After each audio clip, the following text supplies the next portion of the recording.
Pai, afasta de mim esse cálice.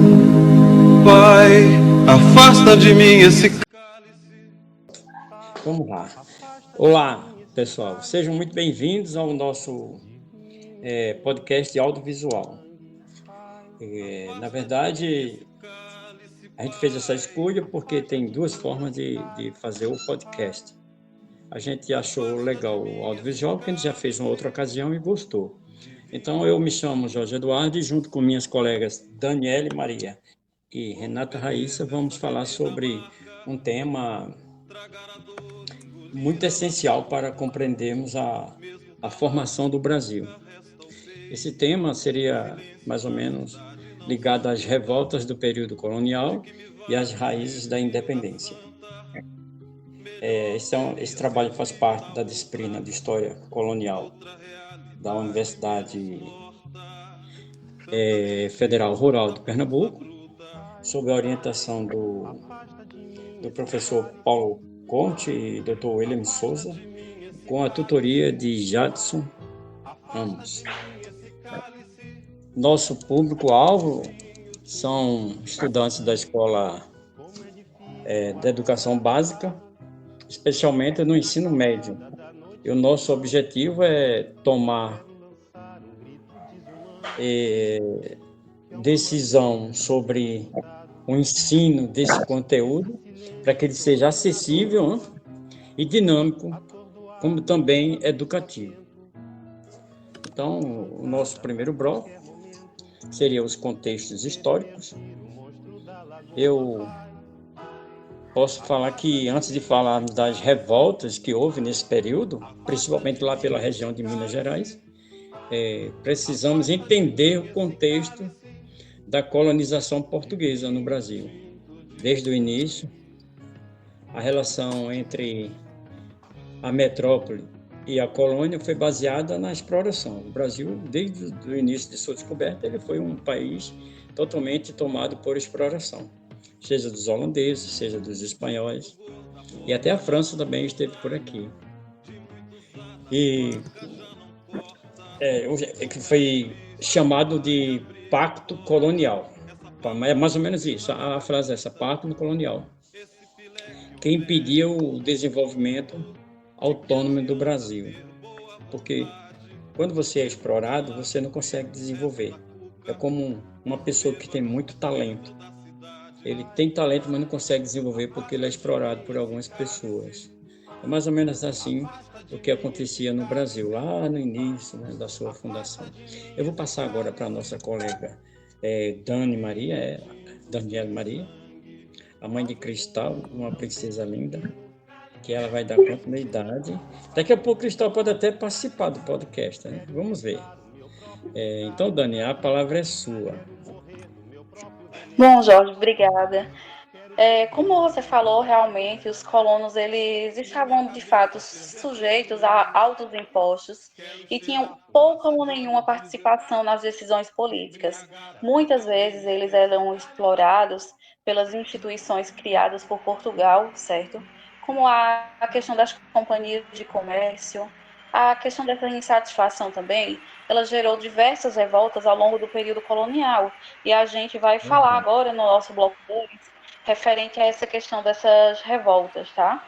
Aí eu vou começar falando referente às questões de revoltas nativistas, ou seja, que seriam as revoltas que ocorreram entre o final do século XVII e início do século XVIII, e eram principalmente as reações locais aos problemas de fato econômico que existiam na época.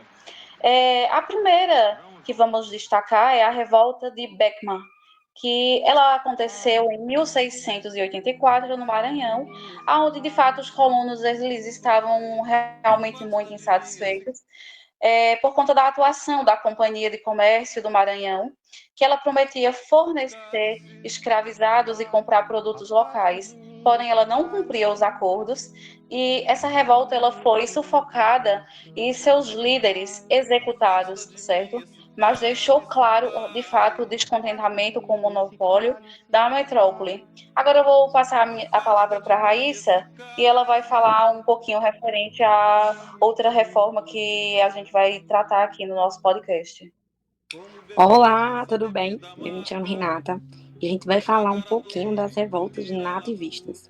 As revoltas nativistas, diferente das revoltas separatistas, que já já a gente vai falar, elas tinham como objetivo a independência do Brasil, as separatistas. Mas as nativistas, elas queriam apenas defender seus interesses regionais. E foi assim que começou a revolta do Emboabas.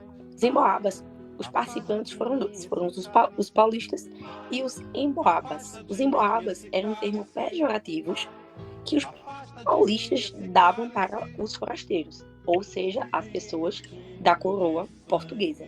E o que é que essa galera queria? Eles queriam o ouro, porque os paulistas encontraram fontes de ouro. Então, eles queriam dominar essa fonte. Então, foi aí a revolta da Emboaba. A vitória foi dos Emboabas e consolidou ainda mais o controle da coroa sobre as minas. A consequência foi que a coroa criou a capitania de Minas Gerais, separando a capitania de São Paulo.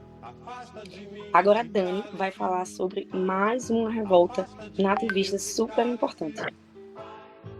Bom, essa que a gente vai falar é a revolta de Vila Rica, certo?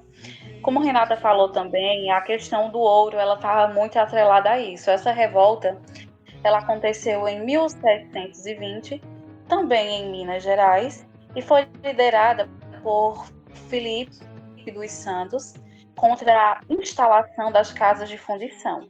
Essas casas de fundição, elas obrigavam os colonos a fundir o ouro e pagar o alto imposto à coroa, aquele famoso quinto, certo? Porém, como eles estavam totalmente insatisfeitos, houve essa revolta, resultando também na repressão de forma violenta, certo?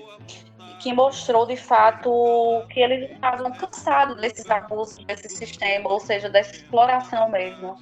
Agora, Jorge vai falar um pouquinho, por gentileza. Então, eu achei interessante esse início da fala de vocês, porque a gente já percebe que, apesar de não serem separatistas, essas revoltas já se mostraram assim, tipo que insatisfeito com o crescente domínio português na época. É como se já tivesse um sinal ali das revoluções que viriam mais na frente, né? Que é o caso que a gente pode chamar de revolta separatista mesmo, mas ainda não eram essas indiferenças que eles estavam tendo. Mas mais na frente passa a ter essas revoltas, que no caso a Raíssa agora vai falar um pouco sobre esse rompimento com Portugal. Então, vamos lá. A gente falou nesse instante sobre as revoltas nativistas, que eles defendiam seus interesses regionais. Agora a gente vai falar das revoltas separatistas, que foram movimentos coloniais que tinham por objetivo a separação do Brasil e Portugal. Então, elas surgiram ali no final do século XVIII, início do século XIX, inspiradas pelos ideais iluministas e por outros movimentos de independência, como uma revolução muito conhecida, que é a Revolução Francesa. Então, o que é que acontecia? Naquela região de Minas Gerais, o ciclo do ouro era assim, estava no auge. Só que, ao decorrer, foi tirando ouro, foi tirando e começou o declínio. E a coroa, ela exigia o pagamento de altos impostos, que foi o que Dani falou, que era o quinto, era 20% de tudo que era extraído. Então, quando a produção não atingia a meta anual de impostos, a coroa derramava cobrança forçada e violenta sobre a população. Então, a população se revoltou e começou a Inconfidência Mineira. E um dos principais participantes dessa Inconfidência foi o mais famoso, o Joaquim José da Silva Xavier, que é o famoso Tiradentes. Ele era um militar de baixa patente e dentista amador. Por isso, ele é conhecido como Tiradentes. E o objetivo dessa Confidência foi romper com o domínio português e criar uma república independente em Minas Gerais. Agora a Dani vai falar um pouquinho mais sobre outras revoltas separatistas que ocorreram nessa época. Bom, eu vou falar agora sobre a revolta que foi, no caso, a revolta dos alfaiates ou, no caso, a Conjuração Baiana. Ela aconteceu em 1798 e teve uma participação muito popular, ou seja, envolvia soldados, artesãos, escravizados e também os libertos. Eles defendiam, de fato, o fim da escravidão, a igualdade racial, melhores condições de vida, certo? Também a independência da Bahia, e foi um dos movimentos republicanos com forte influência da Revolução Francesa, certo? E teve também, no caso, eles foram duramente reprimidos, ou seja, foi realmente combatido com violência, certo? E agora eu vou passar um pouquinho a palavra para Jorge, para ele falar o que ele acha referente a essa questão dessas revoltas que a gente falou, que no caso seriam, de fato, as revoltas separatistas. Bom, Jorge, o que é que você acha sobre isso? Bem, na verdade, a gente percebe, né, ao longo de todo esse tempo que a gente acompanha essas revoluções no Brasil, que essas revoltas nos mostram que começou a surgir ali grupos sociais com diferente ideologia um do outro. Na verdade, eles já começavam a questionar esse domínio colonial que estava predominando no Brasil pela Liga Portuguesa. Então, isso não era mais só por uma questão de economia, porque as explorações de ouro envolvia a economia da sobrevivência desses países exploradores, mas por uma liberdade e um pouco de igualdade e de justiça. Ali já deu início no Brasil por essas lutas sociais, embora não fosse por nós brasileiros, né? Porque a predominância não era muito ainda dos brasileiros, e sim os estrangeiros que passaram a viver, que passaram a explorar aqui, tanto a madeira como o ouro, né? Então, mas começava a surgir aí os caminhos para a independência.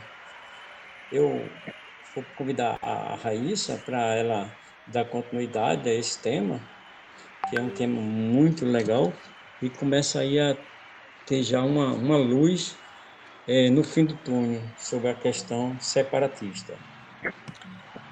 Sim, sim. Um marco muito importante dessas revoltas foi a morte de Tiradentes, né? Quando ele morre, ele foi o único a ser executado, ele foi enforcado, esquartejado, repartido, né, por todos os cantos, para que ele tornasse isso como intimidação. E essas revoltas, esse acontecimento, essa morte, elas foram de extrema importância para formar uma consciência coletiva e insatisfação. Porque você imagine só uma coroa, que nem a coroa portuguesa, colonizar, dominar o Brasil e só através de guerra e muita dificuldade, né, o Brasil começou a criar essa identidade. E mesmo nas derrotas, né, eles mostraram que o Brasil não era passivo, mas que existia resistência ao domínio português. E foi isso com que fez que, ao longo dos anos, a gente fosse melhorando, lutando e se tornando independente. Agora, Dani vai falar um pouquinho mais para vocês sobre aí a vinda da família real para o Brasil. Bom, a vinda da família real que aconteceu em 1808, que foi quando, de fato, houve a questão da abertura dos portos e a questão das transformações políticas que ocorreram a partir daí, elas, de fato, foram decisivas para que houvesse, de fato, a questão do espírito de independência, a questão, de fato, mais nacionalista, certo? Ela estava, de fato, sendo construída através dessas primeiras revoltas que aconteceram e com a vinda da família real, houve de fato as transformações que se viriam. Agora eu vou passar a palavra para o Jorge, ele vai falar também um pouquinho sobre essa questão que a gente questionou aqui agora.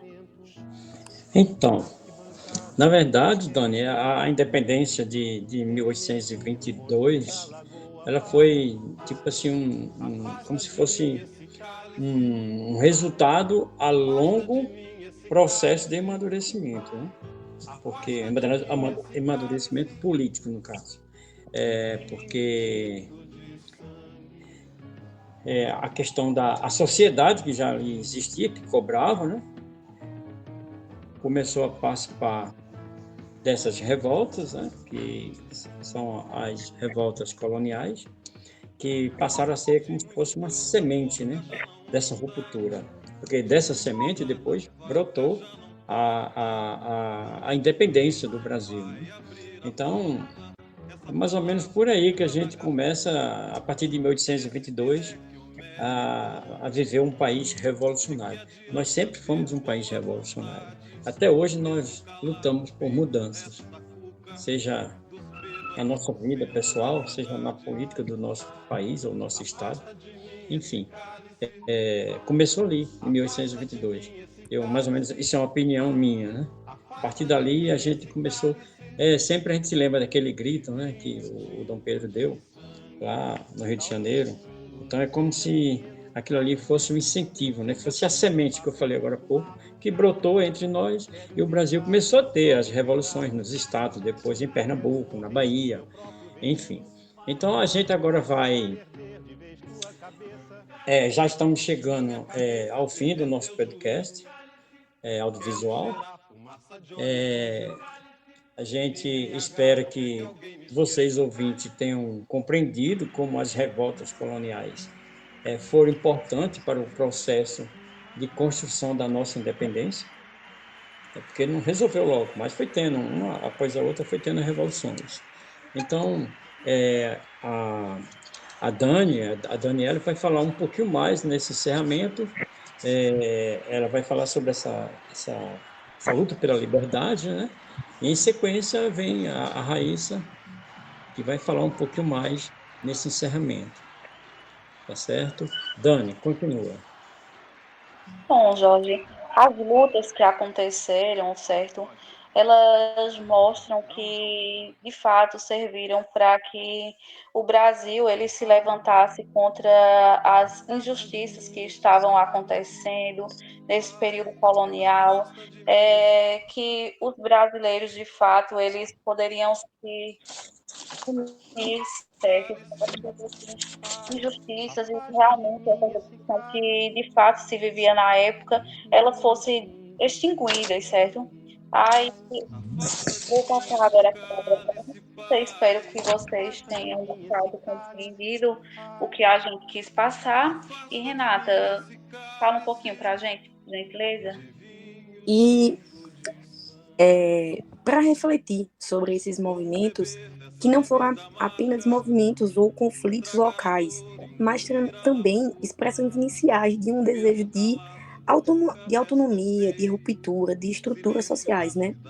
E refletir também a essas revoltas à luz do pensamento decolonialista, que nos ajuda a entender que a luta contra o colonialismo não terminou com a independência de 1822.